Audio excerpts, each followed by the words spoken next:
Assalamu alaikum. I welcome you all for science revision classes. So now here we are going to learn about the habitat of living. You know there are different types of organisms, right? Live in different places. Organisms are found everywhere, but let us learn about the places where different organisms live and the features that help them to survive in particular place.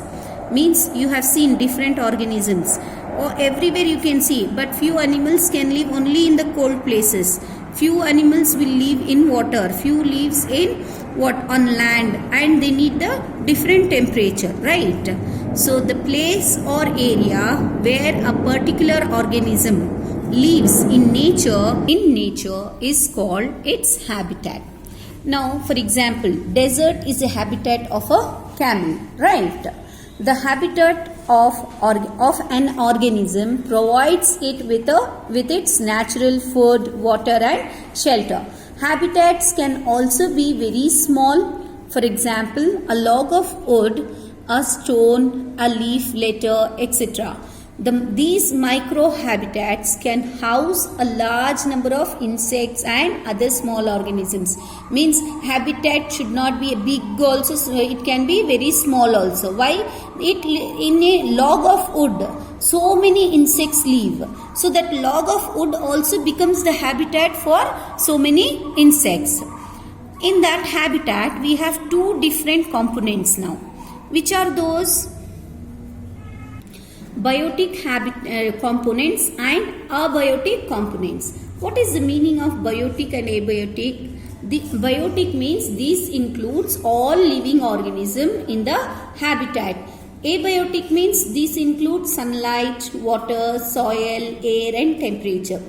In a habitat we have two different components. Biotic, which is living. Bio means life. Okay, living components where all the organisms come under that. Abiotic means non-living things. Which are those? That is sunlight, water, soil and temperature. You know that all these things are very important for the animals to survive.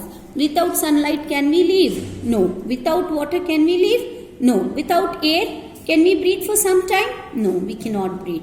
All these are also very important things. For these components we will say it as abiotic components. Okay, we have different types of habitats now.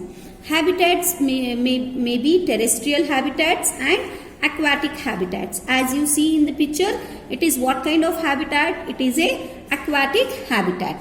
Habitats in water are called aquatic habitats. Like ocean, river, lakes, example. You can see here, right? So which are the animals? Biotic components here, that is fish. You can see the duck, right? And the plants are also biotic components. Okay, then what about abiotic? That is water. Water becomes a biotic component here. Now not only aquatic, we have terrestrial habitats, right? Habitat on land are called terrestrial habitat. Example, forest, grassland, desert and mountain regions are called terrestrial habitats. Now in this we are going to learn terrestrial. We have different now. One by one we are going to learn in this. So now here in the terrestrial habitats we are learning first about the forest. Everyone are fond of forest? Yes, we have already learned about the forest and so many of us have seen the forest also. What will be there in the forest? Mostly animals and plants. Forests are large areas of land covered with plants and trees. They occupy about 1/3 of our planet.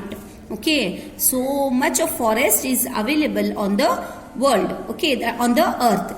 The following are examples of plants and animals found in some deserts. Example now, for plants we can give the example of mango tree, maple, orchids, elm, teak, that is pine tree. These are the examples of plants. What about the animals?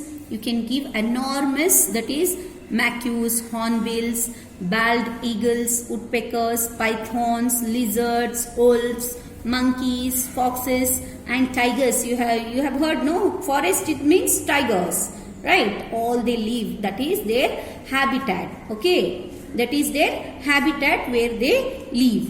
Now adaptation. What is the meaning of adaptation? Means the features which help them to adapt in their habitat. It is known as adaptation. The following are some of the adaptation shown by plants living in forest. Plants in rainforest. Rainforest means, what is the meaning of rainforest? Forest that receives a lot of rainfall is known as rainforest. Leaves of plants have special tips called drip tips. Drip tips means every time drip tips allow rainwater to run off at the leaf quickly and thus protect the leaf from rotting. Means more water it will not absorb. It will be slippery, so the water will slip and it will come down, so that the leaf should not be rotten. In temperate forests, pine trees have needle-shaped leaves to avoid loss of water. Means according to the temperature and according to the rainfall, the trees have adapted and the design also differs there. Okay, I am talking about the leaves of the plant. In the forest, that is rainforest, the tip of the leaves will be what? It will be drip tips so that the water falls. But in temperate forest, pine trees have needle-shaped leaves. It will be how? Needle-shaped leaves to avoid loss of water. What about the animals? How the plants will adapt? Same way, even the animals also will adapt. Animals such as leopards, sloths, stick insects and leaf insects are shaped or colored to match their surroundings. Okay. So once they are inside also, we are not able to see because it will be hidden there. Why it will be hidden? So that the enemies, that is the enemies should not catch.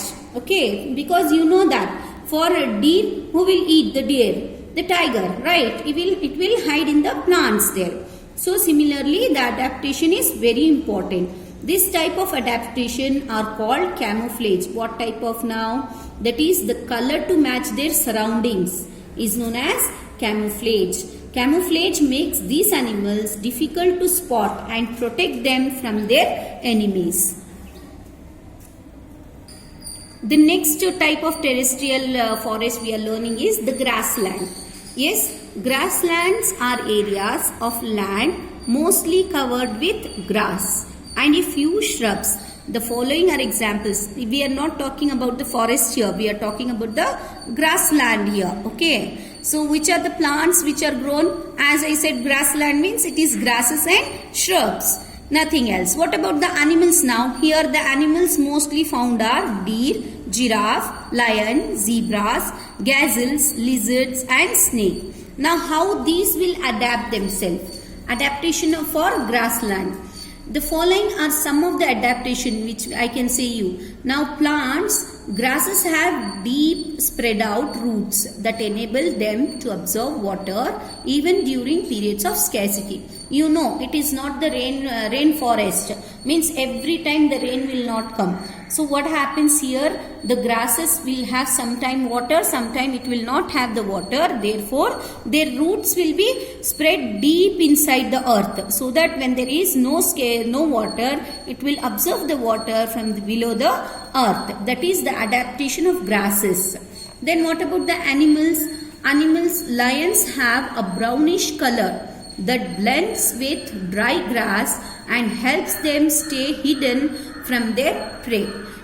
Eyes in front of the face help them track their prey. Most grasslands animals have powerful limbs that help them run fast while chasing their prey or while escaping predators. Grassland herbivores such as deer have eyes on side of the head which allows them to see on all the sides.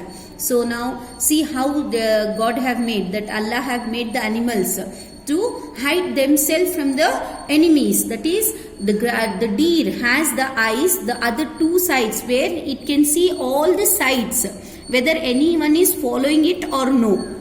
Okay.